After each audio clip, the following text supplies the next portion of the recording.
बुद्ध एक सांझ बोल रहे थे। सम्राट सुनने आया था, सामने ही बैठा था और अपना पैर का अंगूठा हिला रहा था। बुद्ध ने बीच में ही बोलना बंद कर दिया और उस सम्राट के अंगूठे की तरफ गौर से देखने लगे। सम्राट सकुचाया, घबराया, बेचैन हुआ, और भी लोग देखने लगे कि बात क्या है। बुद्ध के देखने को देखकर सम्राट ने जल्दी से अपना अंगूठा, जो अब तक हिल रहा था, उसे रोक लिया। बुद्ध ने फिर बोलना शुरू कर दिया। थोड़ी देर बाद फिर सम्राट का अंगूठा हिलने लगा। कुछ लोग ऐसे होते हैं ना, कुर्सी पे बैठे रहेंगे, टांगे हिलाते रहेंगे, यहां वहां खुजाते रहेंगे, कुछ ना कुछ करते रहेंगे, होश ही नहीं क्या कर रहे। बुद्ध ने फिर बोलना बंद कर दिया। सम्राट को बेचैनी होने लगी। उसका वजीर भी पास बैठा है, उसकी रानी भी पास बैठी है। उनको भी लगा कि ये तो बड़ी भद्द की बात है। सम्राट ने कहा, आप बोलना बंद क्यों कर देते और मेरे अंगूठे की तरफ क्यों देखने लगते? बुद्ध ने कहा, मैं इसलिए देखता हूं अंगूठे की तरफ कि क्यों तेरा अंगूठा हिल रहा, तू मुझे उत्तर दे दे। सम्राट ने कहा कि मुझे होश ही कहां, जब आप रुकते हो मेरे अंगूठे की तरफ देखते तब मुझे ख्याल आता है कि अंगूठा हिल रहा है, तब मैं तत्क्षण रोक लेता हूं, फिर भूल जाता हूं, फिर अंगूठा हिलने लगता है। तो बुद्ध ने कहा, यह अंगूठा तेरा है या किसी और का? तेरा अंगूठा हिले और तुझे पता न चले, तब तो फिर किसी दिन तो किसी की गर्दन भी काट सकता है, क्योंकि तेरा हाथ है और तुझे पता न चले। और यह मजाक ही नहीं, बहुत सी हत्याएं होती हैं जिनमें हत्यारे को पता ही नहीं चलता है कि उसने हत्या कर दी। करने के बाद ही पता चलता है कि अरे यह मैं क्या कर गुजरा, यह क्या हो गया। और ऐसी भी हत्याएं हुई हैं कि हत्यारों ने अदालतों में वक्तव्य दिए कि हमने की ही नहीं।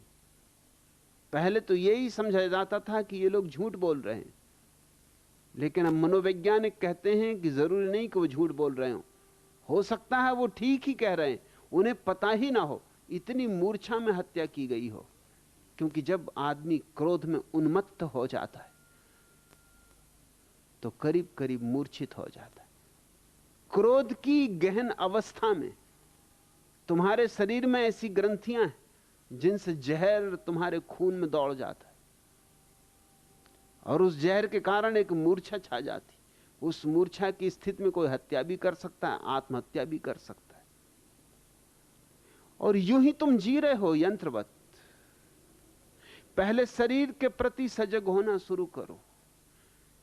चलो तो जानते हुए होशपूर्वक, बैठो तो जानते हुए होशपूर्वक, लेटो तो जानते हुए होशपूर्वक।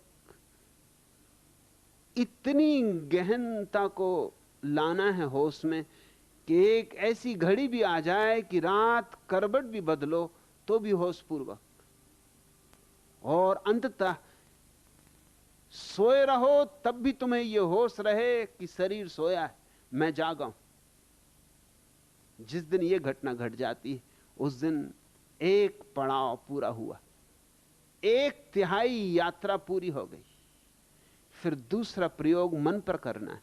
फिर मन के विचार, कामनाएं, इच्छाएं, ऐषणाएं, स्मृतियां, कल्पनाएं, सपने, इनको देखना है। ये मन की ये सारी कामनाओं का जाल तभी संभव है देखना जब पहले शरीर की स्थूल प्रक्रियाओं पर तुम्हारी जागृति जम गई हो, तब सूक्ष्म पर उतरा जा सकता है। एक एक कदम बढ़ना होगा। जो शरीर पर सफल हो गया वो मन पे भी सफल हो जाएगा। उसके हाथ में राज लग गया।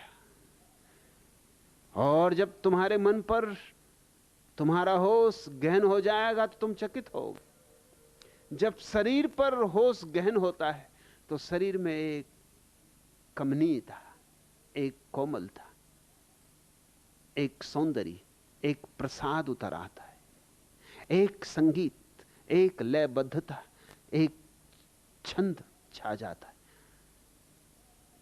शरीर के उठने बैठने में एक अद्भुत लालित्य आ जाता है,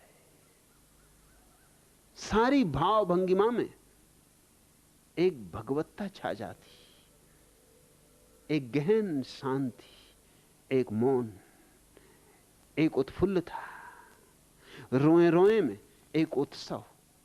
और जब मन पर बोध गहन हो जाता है तो वासनाएं, विचार अपने आप विदा हो जाते, लड़ना नहीं पड़ता। जो लड़ा वह तो हारा, जो जागा वह जीता।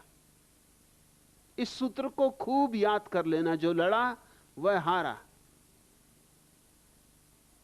फिर तुम्हें यह कहना ही पड़ेगा, हजार बोछेर धोरे को तो नोदी प्रांतर बेरिए गेलाम, ए चोलार माने तोबू बोझा गेलो ना, आमी हारिए गेलाम, आमी हारिए गेलाम। हार गया, हार गया, बुरी तरह हार गया।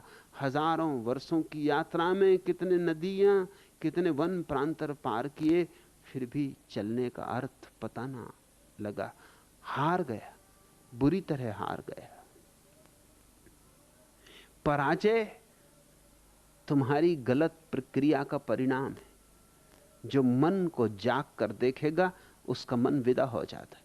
तुम जागे कि मन गया? जिस मात्रा में जागे उस मात्रा में मन गया।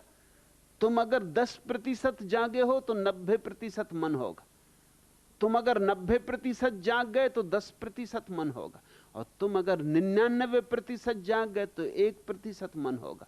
और तुम अगर 100% जाग गए तो मन 0% हो जाएगा। और तब एक अपूर्व घटना घटती, जैसे शरीर में एक प्रसाद छा जाता है, वैसे ही मन में एक अपूर्व आह्लाद, अकारण आनंद।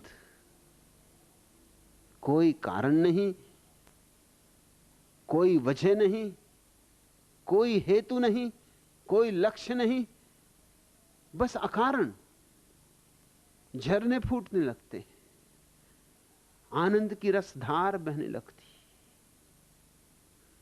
और जब मन में यह घटना घट जाए तो फिर तीसरा कदम बाकी रह गया, जो सर्वाधिक सूक्ष्म है। वो है हृदय की भावनाओं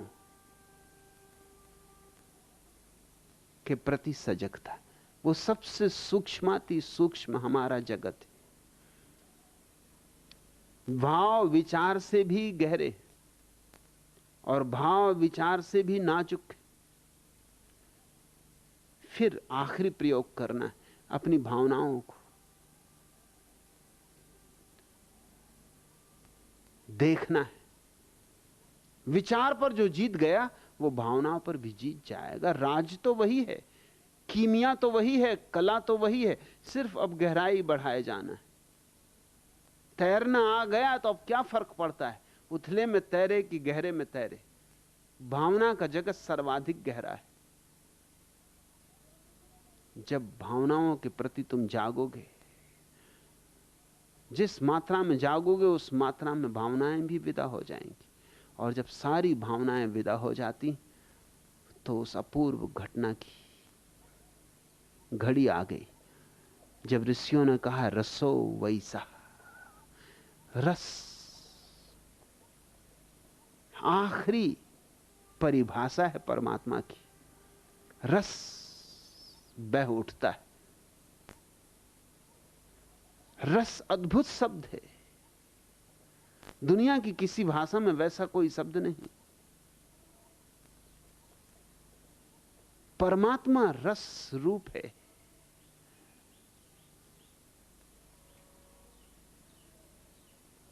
और ये 3 कदम है। इन 3 कदम के बाद चौथा प्रसाद है। चौथा भी है लेकिन वो तुम्हारा कदम नहीं। 3 तुम उठाओ, चौथा कदम परमात्मा उठाता है। उस चौथे को हमने कहा है तुरीय समाधि। तुमने 3 पूरे कर लिए, तुम अधिकारी हो गए, पात्र हो गए चौथे को पाने के। चौथा तुम नहीं उठा सकते, चौथा तो परमात्मा उठाएगा। ये पूरा अस्तित्व तुम्हारे सहयोग में खड़ा हो जाता है। और जब चौथा कदम भी उठ जाता है और समाधि सघन हो जाती, समाधि के मेघ घिर जाते, आ गया आषाढ़ का महीना, होने लगी रिमझिम, तब जीवन में जीत है। उसको तुम कह सकते हो जिन अवस्था, विजेता की अवस्था। उसके पहले तो हार ही हार है।